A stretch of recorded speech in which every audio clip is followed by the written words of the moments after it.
সকালবেলা মানে Facebook scroll করতে করতে একটা ভিডিও দেখলাম যে এখন যেহেতু শ্রাবণ মাস বাবার মাস, তো এই সময় যারা যারা তারকেশ্বর যাচ্ছে তাদের মধ্যেই মানে রাস্তায় পুলিশরা চেকিং করেছে যে যেসব গাড়ি নিয়ে যারা যাচ্ছে বা হেঁটেও যাচ্ছে, তো সেই গাড়ির থেকে বাংলা মানে বাংলা না ইংলিশ আমি ঠিক জানি না, ওখানে উল্লেখ করছিল তাই বললাম।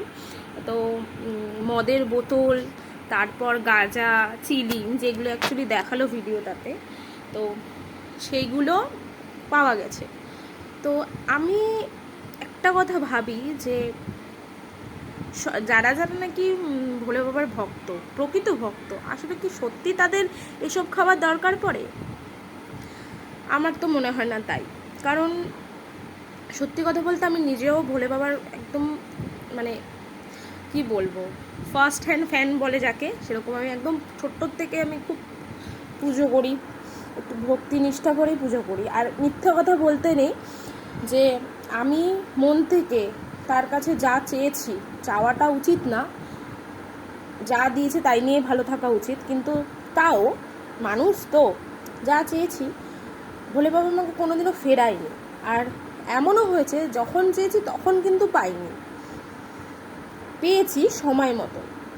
যেমন ছোটদেরকে আগের থেকেই মানে বড়রা যেমন শিখিয়ে থাকে, বলে থাকে যে ছোটরা যখনই কোনো কিছু চাইবে তখন কিন্তু সঙ্গে সঙ্গে দিতে নেই, নাহলে জেদ বায়নাটা বেশি বেড়ে যায়।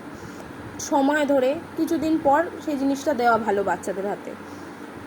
সেরকমই হয়তো ভগবান আমাদের সাথেই করে। আমরা হয়তো চেয়ে থাকি ভগবান এটা দাও ওটা দাও, বা এই টাকা পয়সার প্রবলেম, এই করো ওই করো সেই করো, আমরা হয়তো সঙ্গে সঙ্গে পাই না, কিন্তু কিছু সময়ের পর ঠিকই পাই। সে যাই হোক, তুমি যদি মন ভরে পরিষ্কার মনে শুদ্ধ মনে যদি বাবাকে ডেকে থাকো, তার আরাধনা করে থাকো, সে অবশ্যই তোমার পূজায় ডাক দেবে, মানে তোমার সারায় ডাক দেবে, অবশ্যই ডাক দেবে। কিন্তু তার জন্য রাস্তাঘাটে এরকম মদ গাঁজা চিলিম এসব নিয়ে যাওয়ার তো কোনো দরকারই পড়ে না, তাই না? আমি একটা জিনিস বুঝি না, এটা শুধু শ্রাবণ মাসে না, অনেক তীর্থযাত্রীরা আছে, মানে এসব ছেলে পেলেদের কথা বলছি, অনেক মেয়েরাও আছে, শুধু ছেলেরা, কিছু মেয়েরাও আছে, বৈশাখ মাসেও অনেকে বাবার বাড়িতে পুজো দিতে যায়, তখনও প্রচুর ভিড় হয়, তখনও ভিড় হয়। কিন্তু আমি আমার নিজের চোখে দেখা, আমার জানা, আমারই আশেপাশে কিছু আছে, আমি তাদের নাম ধরবো না, আমাদেরই কিছু বন্ধু আছে, ঠিক আছে, যারা নাকি বৈশাখ মাসে যায় পুজো দিতে বাবার বাড়িতে, তখন তারা গাড়িতে বসে গাঁজা খায়, মদ খায়, আরও সামথিং কিছু খেয়ে থাকে। আমি যতটুকু জানি ততটুকুই বললাম। কিন্তু সত্যি কথা বলতে বাবাকে তুষ্ট করতে গেলে কি এত কিছু লাগে? মানে তার বাড়িতে পুজো দিতে গেলে তোমাদের মদ গাঁজা খেতেই লাগবে? তুমি যদি সজ্ঞানে হেঁটে বাবার বাড়িতে যেতে পারো তাহলে তোমার পুণ্য লাভ। তুমি হেঁটে যাচ্ছ, তোমার ব্যথা অনুভব হবে, সেই ব্যথাটা সেই কষ্টটা ভোলানোর জন্য যদি তুমি মদ গাঁজা খেয়ে থাকো, তাহলে আমি বলবো তুমি যে কারণে বাবার বাড়িতে যাচ্ছ বা তোমরা যাচ্ছ সেই কারণটা তোমাদের বৃথা, মানে সেই পুজোটা তোমাদের পুজো রইল না। আমি বেশি জ্ঞান দেবো না, খালি আমি একটা কথাই বলবো যে ভোলে বাবা তো আমাদেরকে এইটুকুনি শেখায়নি যে তোমরা ভুলভাল জিনিস খাও, তাই না? ভোলে বাবা যেখানে মানে ভোলেনাথ যেখানে আমাদের পুরো ব্রহ্মাণ্ডকে বাঁচানোর জন্য, আমি যতটুকু জানি ততটুকুর মধ্যেই বলছি, বাঁচানোর জন্য বিষ পান করেছিল, যখন জলে মন্থর হয়েছিল তখন ভোলে বাবা বিষটা পান করেছিল যাতে সেই বিষ চারিদিকে ছড়িয়ে না যায়। কিন্তু ভোলে বাবা তো কখনো বলেনি তোমরা বিষটা পান করো। সাধারণ ফ্যামিলিতে এই মদ গাঁজা তো একটা বিশেষ সমান, তাই না? একটা মদ গাঁজার থেকেও একটা ছেলে মেয়ে যথেষ্ট নষ্ট হয় অনেক কারণেই। হয়তো এখন বলতে গেলে অনেক যুক্তিতর্ক থাকতে পারে যে এখন ঘরে ঘরে ক্যান্সার হচ্ছে, ওই তারা তো মদ গাঁজা খায় না, তাদের কেন হচ্ছে? এরকম অনেক আছে যারা মদ গাঁজা খায় কিন্তু তাদের ক্যান্সার হচ্ছে না।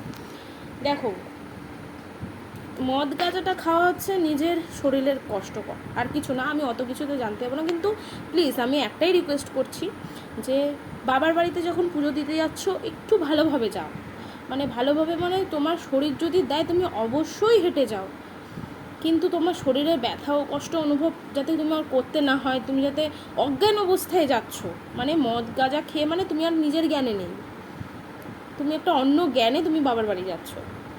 আমি একটাই রিকোয়েস্ট করব, একটাই আমার উদ্দেশ্য এটা বলার যে তোমরা যাই করো না কেন প্লিজ এই গাঁজা মদটা খেয়ে বাবার বাড়িতে যেও না। মানে আমার তোমাদের ভালোর জন্যই বলা। আর শুধু শুধু এই যে ভিডিওটা হয়েছে, যাদেরকে দেখা গেছে তাদেরও তো মান সম্মানটা নষ্ট হয়েছে না। যাই হোক, যে বাবার বাড়িতে যদি যেতে হয়, পুজো যদি দিতে হয়, সজ্ঞানে পুজো দাও, অজ্ঞানে নয়, সজ্ঞানে পুজো দাও। যে হ্যাঁ, আমি নিজের পায়ে হেঁটে বাবার বাড়িতে গিয়েছি, বাবার পুজো দিয়েছি, আর তার জন্য আমি কোনো মদ গাঁজা কিছু খাইনি। এটাই বলার, যে বাবার বাড়িতে গেলে যাওয়ার সময় প্লিজ এইগুলো খেও না। এইগুলো খাওয়াটা আমার মনে হয় না উচিত। এবার যারা মনে করবো আমি একটু বেশি জ্ঞান দিয়েছি, তাদের আমার কিছু বলার নেই। তোমাদের যা ভালো লাগে তুমি তাই করো, তোমরা তাই করো। আমার যেটা আমার চোখে খুব খারাপ লেগেছে জিনিসটা, যে সত্যি তো বাবার বাড়িতে এরকম যাওয়ার সময় কেনই বা খাবে। যাই হোক, ভালো লাগলে অবশ্যই ভিডিওটা শেয়ার করো। আমার এটুকুনি বলার ছিল, আর কিছু।